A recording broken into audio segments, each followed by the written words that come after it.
Welcome students, कैसे हैं सब? बेटा आज हम करेंगे 9th क्लास का चैप्टर मोशन है ना, उसके कुछ न्यूमेरिकल्स करेंगे। ठीक है, तो आज हम डिस्टेंस और डिस्प्लेसमेंट के कुछ क्वेश्चंस करने वाले हैं। छोटे छोटे बहुत सारे वीडियो बनाऊंगी। ठीक है, हर एक में एक एक अलग अलग तरीके से न्यूमेरिकल मैं आपको बता दूंगी, सारे कवर करेंगे। ठीक है, आ जाओ। सबसे पहले मैंने एक क्वेश्चन लिखा हुआ है, देखो क्वेश्चन क्या है। A body is moving along a circular path. आज की क्लास में सिर्फ सर्कुलर पाथ पे बॉडी मूव कर रही है, उसके क्वेश्चन करेंगे। ठीक है, एक ही बार में समझ में आ जाएगा, बहुत आसान है। ठीक है, a body is moving along a circular path of radius R, find the distance and displacement. दोनों ही निकालना है, distance and displacement travel by a body as it moves from A to B, A to C, A to D and the complete one revolution. ठीक है, तो बच्चे देखो, distance और डिस्प्लेसमेंट की बात कर रहे हैं। डिस्टेंस क्या होता है? Actual path travelled by a body. ठीक है ना, एक्चुअल कितना पाथ कवर किया गया है ना, तो वो हो गया डिस्टेंस। इस क्या कैसे क्वांटिटी होती है? स्केलर क्वांटिटी होती है, डायरेक्शन की जरूरत नहीं होती इसे बताने के लिए। लेकिन डिस्प्लेसमेंट हमारा क्या होता है? Shortest and straight, short and straight path. कहां से कहां तक? कहां से कहां तक? इनिशियल टू फाइनल पॉइंट, यही तो बोलते हो। अरे बहुत सी तरीके से डेफिनेशन करवाई जाती है इसकी। इनिशियल पॉइंट से फाइनल पॉइंट के बीच का जो डिस्टेंस है, ये भी बोलते हैं। ये भी बोला जाता है इनिशियल से फाइनल के बीच में जो स्ट्रेट एंड शॉर्टेस्ट पाथ है, वही हमारा क्या है? डिस्प्लेसमेंट। तो दोनों ही निकालना है, डिस्टेंस एंड डिस्प्लेसमेंट। तो देखिए, पहला पार्ट करते हैं। पहले पार्ट में क्या है? सोल्यूशन करो। ए से बी पार्टिकल घूम के कहां से कहां गया, डायरेक्शन भी बना दो। मान लो कि मैं घूम के कहां से कहां गई? ए से बी पे। ठीक है, ए से बी पे आपको क्या निकालना है? डिस्टेंस निकालना है बच्चे। पहला क्या निकालना है? डिस्टेंस। ठीक है, तो बच्चों देखो, ये पूरा सर्कल है, पूरे सर्कल का सर्कमफ्रेंस कितना होता है? सर्कमफ्रेंस ऑफ सर्कल कितना होता है? बोलो, 2 पाई आर, है कि नहीं? है कि नहीं? तो अगर एक बार कोई पार्टिकल सर्कुलर पाथ पे घूम जाएगा, ठीक है, या आप ही मान लो किसी ग्राउंड में हो और सर्कुलर पाथ पे आप इस तरह से पूरा एक चक्कर काट गए, तो मैक्सिमम कितना डिस्टेंस कवर कर सकते हो? 2 पाई आर।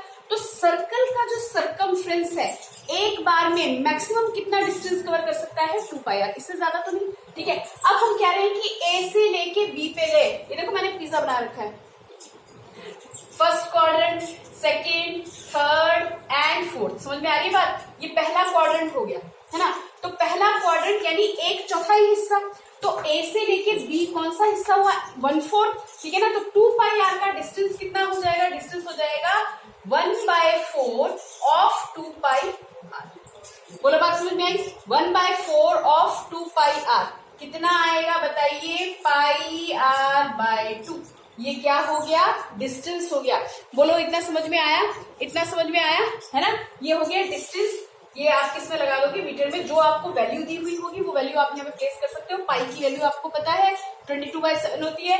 अगर रेडियस कुछ दिया हुआ होता तो यहाँ पे हम आर की वैल्यू पुट कर लेते। आ गया डिस्टेंस समझ में? अब इसी का जरा डिस्प्लेसमेंट निकाल दो। ए से बी का डिस्प्लेसमेंट। अब क्या निकाल रहे हैं हम? डिस्प्लेसमेंट। बोलो बच्चे, समझ में आ रहा है? डिस्प्लेसमेंट क्या होता है? डिस्प्लेसमेंट होता है इनिशियल और फाइनल पॉइंट के बीच का शॉर्टेस्ट एंड स्ट्रेट पाथ। ठीक है, तो इनिशियल पॉइंट ए ये है, फाइनल पॉइंट बी ये है। अब ए से लेके बी तक ही निकाल रहे हो, ए से बी। ठीक है, तो भैया यहाँ पे बिल्कुल स्ट्रेट अपनी तरफ से लगा दो। समझ में आ रही बात? ठीक है, क्या लगा दो? यहाँ पे एक स्ट्रेट लाइन बना दो, ए से लेके बी, ए से लेके बी।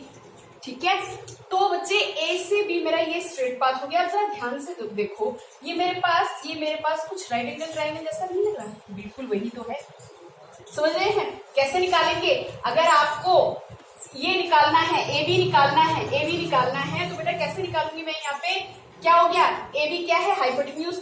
ओ बी मेरे पास क्या है? परपेंडिकुलर। ठीक है, यहाँ पे ओके। और ओ ए जो है वो हमारा क्या है? बेस। ठीक है, तो ये बेस परपेंडिकुलर, ये हाइपोटेन्यूज। तो मुझे हाइपोटेन्यूज निकालना है, यही तो निकालना है। ए बी स्क्वायर, हाइपोटेन्यूज का square is equal to Pythagoras लगा रहे हैं। यस, राइट एंगल ट्रायंगल बन गया, हम पाइथागोरस लगा रहे हैं। ठीक है, ए बी का स्क्वायर ओ ए का whole square plus O B का होल स्क्वायर। बोलो, ये बात समझ में आती है? ठीक है, ए बी का स्क्वायर, यही तो हमारा डिस्प्लेसमेंट है। A B whole square, displacement जो है वो हमारे पास आ गया कितना? ओ ए। अच्छा, ओ ए क्या है बेटा, आर है ना, आर का स्क्वायर। तो बेटा ओ बी भी तो आर है, ओ से बी भी तो आर है, रेडियस, ओ से बी रेडियस, ओ से ए रेडियस, बोलो समझ में आ रहा है, R square plus R square. तो ए बी ये डिस्टेंस कितना, ये सॉरी ये डिस्प्लेसमेंट कितना आ जाएगा, डिस्प्लेसमेंट ही तो निकाल रहे हैं, कितना आएगा बताइए, ये स्क्वायर हट जाएगा और यहाँ पे चला जाएगा, कितना हो गया ये √2r का स्क्वायर। और अच्छे से लिखोगे तो r को निकाल के बाहर कर दो, √2r। बोलो बात समझ में आई, बोलो बात समझ में आई, ये वाला पार्ट समझ में आया, बाकी पार्ट तो बहुत आसानी से हो जाएंगे, ठीक है। अगला पार्ट करें, अगला पार्ट, ओके। तो याद रखिएगा जब हमें ऐसा कोई सर्कुलर ट्रैक दे दिया जाता है, सर्कुलर पाथ पे बॉडी मूव कर रही है, तो वहां पे एक चक्कर में मैक्सिमम कितनी दूरी तय कर सकते हैं, उसका सर्कमफ्रेंस, जो भी सर्कल का सर्कमफ्रेंस होगा यानी रेडियस लगा के जो भी आएगा वो आपका एक चक्कर की दूरी है, ठीक है, एक चक्कर में तय की गई दूरी, ओके। अब दूसरा पार्ट देखिए, दूसरा पार्ट समझ में आ रहा होगा कुछ, ए टू सी। अब जब आप ए टू सी लेंगे तो वहां पे आपको क्या निकालना है, डिस्टेंस पहले निकालना है, ठीक है। अब डिस्टेंस भैया ए से घूम के कहाँ गए, सी पे, अब भी तुमने एक चक्कर कंप्लीट नहीं किया, ए से सी क्या है आपका हाफ, हाफ हो गया ना बेटा, हाफ हो गया। अब इस पे क्या निकालेंगे, यस, इस पे हम डिस्टेंस निकालेंगे तो कितना हो जाएगा, ये 1/4, ये 1/4, कितना हो गया 1/2, ठीक है। तो half of the complete circumference कितना हो जाएगा 1/2 इंटू 2πr। बोलो बात समझ में आई, कितना आ जाएगा यहाँ से πr मीटर, है ना, πr मीटर, यूनिट तो बताना पड़ेगा, ओके। तो पाई की वैल्यू 22/7 ये 3.14, आर जो रेडियस आपको दिया हुआ होगा उससे मल्टीप्लाई करना आ जाएगा, ठीक है। डिस्टेंस आ गया, अब हमें क्या निकालना है, ए से सी का डिस्प्लेसमेंट कितना कवर किया गया, बोलो डिस्प्लेसमेंट कितना कवर हुआ, ए से सी, तो इनिशियल पॉइंट ए और यहां से सी, तो बेटा ए से घूम के बेशक हम सी पे ऐसे गए, लेकिन स्ट्रेट लाइन कौन सा दिख रहा है, स्ट्रेट पाथ कौन सा दिख रहा है, ए से लेके सी, है ना। तो A to C is the displacement, A to C is the displacement, that could be written as A O plus O C, बोलो हाँ की ना, ठीक है। तो ए ओ कितना आ गया आर और ओ सी कितना आ गया आर, तो ये कितना हो गया 2r मीटर। बात समझ में आ रही है, थोड़ी थोड़ी बात समझ में आ रही है, ठीक है, ठीक है। अच्छा अब अगला करें, अगला पॉइंट करें, थर्ड। सुनिए यहाँ पे जैसे अभी तक किया बिल्कुल वही ट्रिक लगाएंगे और थर्ड पॉइंट निकालेंगे। थर्ड क्या पूछा हुआ है, थर्ड पॉइंट क्या, थर्ड से क्वेश्चन में पूछा हुआ है, ए से लेके अब कहाँ पे चले गए भाई, ये था सी, ए से लेके बी से लेके सी, अब कहाँ पे आ गए डी, ठीक है।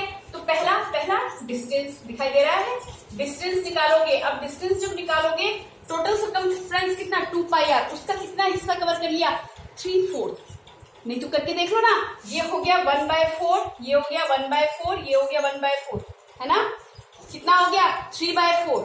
अब इस तक पूरा एक चक्कर नहीं काटा गया, है ना, तो 3/4 ऑफ 2πr कितना हुआ 3/2πr मीटर, ठीक है। अब जरा डिस्प्लेसमेंट निकाल डालो फटाफट से, डिस्प्लेसमेंट, है ना, कुछ समझ में आ रहा है, डिस्प्लेसमेंट। तो देखो देखो देखो, अब इसको थोड़ा सा मिटा दो नहीं तो कंफ्यूज हो जाओगे, ठीक है, ओके। इंपॉर्टेंट सब मिटा रहे हैं हम, ये समझा दिया आप लोगों को, ठीक है, नहीं तो पॉज करके देख लेना, ठीक है। ए से लेके हम कहाँ पे आए डी पे, तो A is the initial point and D is the final point, clear ना, A is the initial point, D is the final point. तो इनिशियल और फाइनल पॉइंट के बीच में शॉर्टेस्ट स्ट्रेट पाथ, है ना, स्ट्रेट पाथ बोल लो भैया, शॉर्टेस्ट ना बोलो, ठीक है, ठीक है। ए से डी, अरे कैसे घूम गया, ए से डी, ठीक है, ये आर है, तो भैया ये भी क्या है आर ही तो है, और ये कैसे निकलेगा, ये कैसे निकलेगा बताओ बताओ, A to D displacement is equal to क्या निकालना है हमें ए डी, है ना, फिर से ये पाइथागोरस लग जाएगा, यहाँ पे कितना 90 फॉर्म करेगा, ठीक है। ए डी क्या है हाइपोटेन्यूज है, उल्टा ट्राइंगल बन गया ना, उल्टा राइट एंगल ट्राइंगल कैसे दिख रहा है, उल्टा दिख रहा है कि नहीं दिख रहा है, ठीक है ना। तो ये मेरे पास कौन सा ट्राइंगल देख रहे हो ए ओ डी, तो ए डी क्या है हाइपोटेन्यूज का स्क्वायर इज इक्वल टू हमारे पास आ गया बेस का स्क्वायर प्लस बेस का स्क्वायर एंड परपेंडिकुलर का स्क्वायर, करो करो करो, ओ ए का whole square plus O D का होल स्क्वायर। बोलो बात समझ में आ रही है, यस और नो, ठीक है, फिर से वही, ये भी आर का स्क्वायर, ये भी आर का स्क्वायर, यानी ये चीज तो हमारी डिस्प्लेसमेंट सेम ही आ रही है। एडी स्क्वायर उस तरफ जाएगा तो कितना आ जाएगा, अंडर रूट कितना हुआ, अंडर रूट 2r। बोलो समझ में आया, R square plus R square 2r square, अभी अभी तो करवाया था। ठीक है, अंडर रूट 2r क्या मीटर, यूनिट लगाना जरूरी है। ठीक है, नंबर कटते हैं नहीं तो यूनिट के बगैर। अच्छा अब आ जाओ, कंप्लीट वन रेवोल्यूशन, एक चक्कर पूरा काट दिया, एक चक्कर पूरा, यानी ए से लेके घूम के कहां पे आ गए बच्चे, डी पे। ए से चक्कर काटा और कहां पे आ गए, डी पे। तो बच्चे फोर्थ पॉइंट करना, बहुत इंपॉर्टेंट पॉइंट है, ध्यान रखना। ए से डी डिस्टेंस, कितना डिस्टेंस, मैंने अभी भी बोला, ये याद रखने की चीज है। मैंने अभी भी आपसे कहा कि जब आप सर्कुलर ट्रैक पे आपका कोई क्वेश्चन आ जाए कि पार्टिकल सर्कुलर पाथ पे रोटेट कर रहा है, सर्कुलर पाथ पे हमारे पास घूम रहा है, ठीक है, या कोई बॉडी यहाँ पे इस तरह से हमारे पास घूम रही है, तो उस केस में हम मैक्सिमम एक चक्कर में डिस्टेंस कितना ले सकते हैं, 2πr। अब इसने तो एक ही रेवोल्यूशन की बात पूछी है, यानी कि ए से चले और घूम के कहां पे आ गए, ए पर ही वापस आ गए, है ना, डी पे गए, डी से कहां पे, ए पे है, तो डिस्टेंस बच्चे कितना हो सकता है, maximum 2πr metre. But what about displacement, याद रख लो, नोट कर लो एक चीज, अगर इनिशियल पॉइंट और फाइनल पॉइंट एक ही हो, जहां से चले घूम के अगर वहीं पे आ गए, initial point and final point एक ही जगह पे आ रहे हो, तो कोई short straight path, straight line आपको नहीं दिखेगी। उस केस में आग मत करके 0 लगा दिया करो। क्या, डिस्प्लेसमेंट इज इक्वल टू 0। बोलो, बात समझ में आ रही है, बात समझ में आ रही है, ठीक है ना। डिस्प्लेसमेंट कितना हो गया, 0, क्योंकि पार्टिकल जहां से चला वहीं पे घूम के दोबारा से वापस आ गया, तो डिस्प्लेसमेंट कितना हो गया, 0। यहाँ तक बात समझ में आई। ऐसा ही अब तो आसान लगेगा थोड़ा सा, है ना। ऐसे ही हम एक दो क्वेश्चन और कर डालते हैं, एक एनसीईआरटी का भी क्वेश्चन ले लेते हैं, देखो समझो, ठीक है, आसान लगेगा, देखो समझो।